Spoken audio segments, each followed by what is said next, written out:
I came for the waifus, I suffered the main character, and I only got maybe a couple episodes good out of it. My ongoing relationship with Rent-A-Girlfriend has never been a good one. I think early on with the first season of the series, I had a little bit of hope there, but as it goes along, I get increasingly more agitated by this series, and I'm going to get into that as I get into my review of the second season of Rent-A-Girlfriend, a 12-episode series that aired in the summer 2022 anime season, so let's jump right into it. For those unfamiliar with the series, Rent-A-Girlfriend opens up with a guy named Kazuya who recently got broke up by his girlfriend. And obviously feeling depressed about this whole situation, he decides to indulge in a certain service that's available. Rent-A-Girlfriend. He's able to rent a girlfriend for a day and go out on a date with them, and he meets a girl named Chizuru who he quickly falls in love with. But not only that, but Kazuya has a grandmother that is currently not long for this world, so he decides to take Chizuru and act as if Chizuru is his girlfriend in order to ease his grandmother's mind, so that she can kind of pass on and not have to worry about him not having that special somebody to live his entire life with. And additionally, as it so is,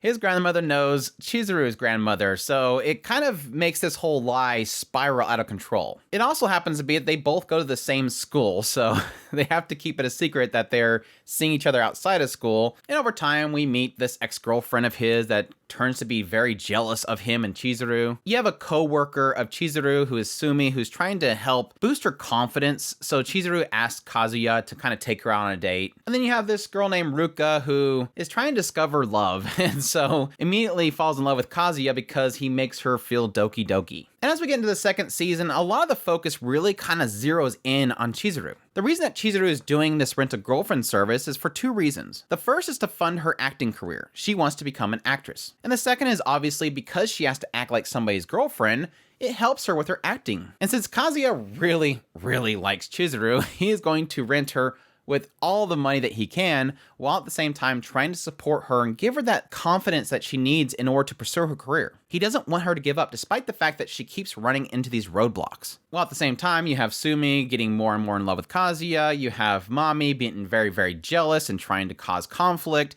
and additionally Ruka, who is madly in love with Kazuya. At some point, he acknowledges it as his girlfriend, which I don't know. I still don't know why. This series is a train wreck. Let's be perfectly honest. So that gets into my review of the second season. I guess the series as a whole.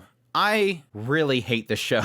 I really hate this show. As I kind of joked about with the opening segment of this video, I came here because I love the characters. They look absolutely fantastic. The character designs are great.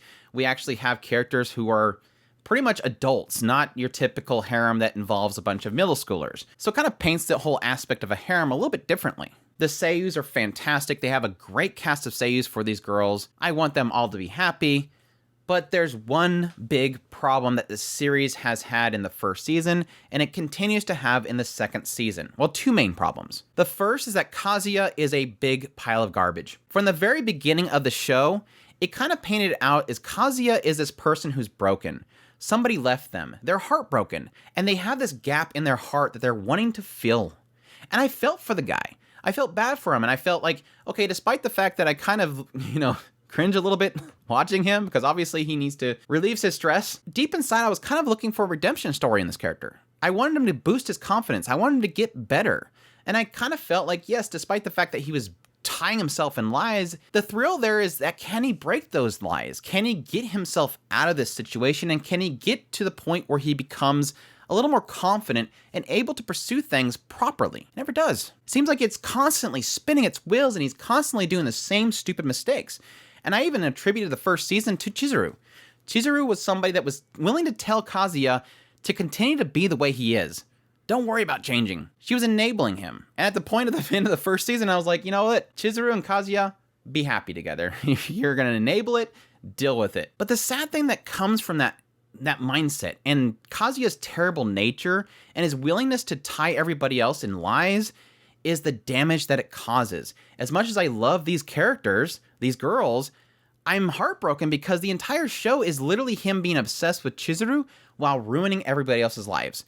While stringing along Ruka, telling her that he's going to go out with her, and then breaking her heart constantly because he's in love with Chizuru. You have Mami, who's like this nasty girl. I hated her in the first season.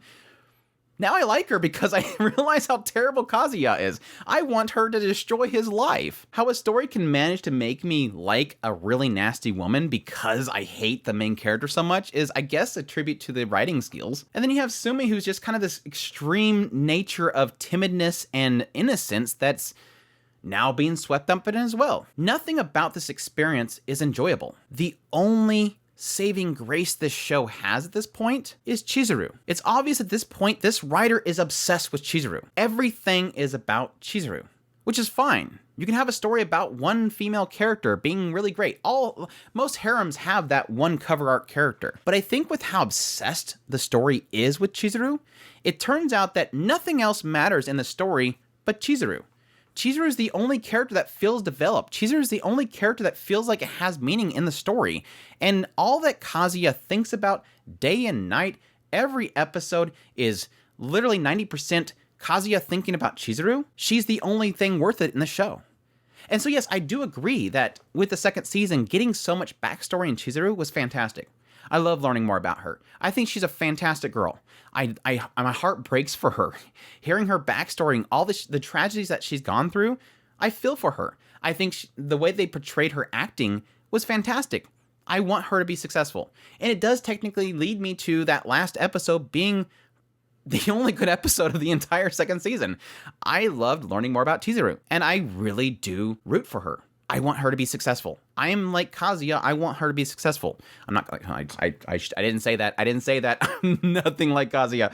Screw Kazuya. Which I guess technically leads up to the excitement that's obviously going to be around this getting a third season. This has already been acknowledged to getting a third season. And from what I understand, that's supposed to be the movie arc.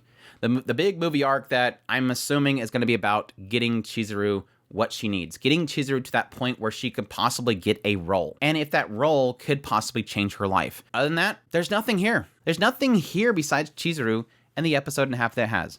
Everything else is the same thing over and over and over again. That doesn't make a good story. I'm sorry, but I'm at the point now where I believe this writer is not a good writer. This writer is good at writing one character, and I would argue that one character is not very well wrote. Chizuru, despite the fact that my heart broke for her, and despite the fact that I root for her, her story is very basic. It's tragedy. It's the wish through tragedy. There's one little tie-in with Kazuya regarding that tragic history, and the way they kind of called back to that I thought was kind of clever, but at the same time, it's not that deep. This isn't groundbreaking stuff. And that's the bothersome thing. Honestly, I believe this writer would have done better off just making Chizuru's story.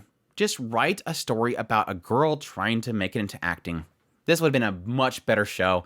I probably wouldn't have hated it as much. Honestly, because again, the main fault of this writer is they're too obsessed with Chizuru, and they're reflecting that through Kazuya. I'm hearing the writer in Kazuya, and I'm tired of hearing him. I'm honestly tired of hearing the writer talk about how great Chizuru is through Kazuya. But yeah, overall, do I suggest the series? No. The sad thing is that this is no longer a fun show for being a trash fire. It's not fun. It isn't one of those ones where because things happen and you go, holy crap, I can't believe he just did that. Blah, blah, blah. It's not that way. It is literally painful to watch. This is no longer a fun harem. This is no longer a trash fire harem. This is just a harem where I just despise the main character and I can't stand hearing his voice. And that's the sucky thing. I wanted to enjoy this series from the very get-go. And it sucks that I think I only watched at this point because I want to see Mommy destroy everybody's lives. I want to see a school days ending with Mommy and Kazuya. That would make my entire life complete. By the way, the music choice in this series is absolutely horrific. It never fits the scene. If there's like an extremely serious moment in the show itself, it's always soured at the end because this music starts getting more and more stupid at the end of it. It's just not good. It's not like real life where it's just too simple. It's just bad, and it never fits the scene, and it sounds so quirky and off. It's just, I can't. But anyhow, that's just my perspective. There's plenty of people that thoroughly enjoy this series. If you enjoy this series, I am perfectly okay with that. Go ahead and leave a comment down below. Let everybody know that I am wrong and you enjoy it. That's perfectly fine. I love the feedback from people. and you're welcome to enjoy it. But that's my review of Rent a Girlfriend's second season. If you enjoy this video, I would appreciate if you hit that like button down below, or hit the dislike button. Don't hit the dislike button because you enjoy the show. Additionally, if you're new to the channel, make sure to hit that subscribe button so you get all my content. I do news, reviews, first impressions, top list. If it's anime, it's pretty much here. Additionally, if you like this content and you want to support it more, I would greatly appreciate if you consider supporting us on Patreon. Our tips link or our super thanks button down below. I greatly appreciate everybody that does, and y'all take care.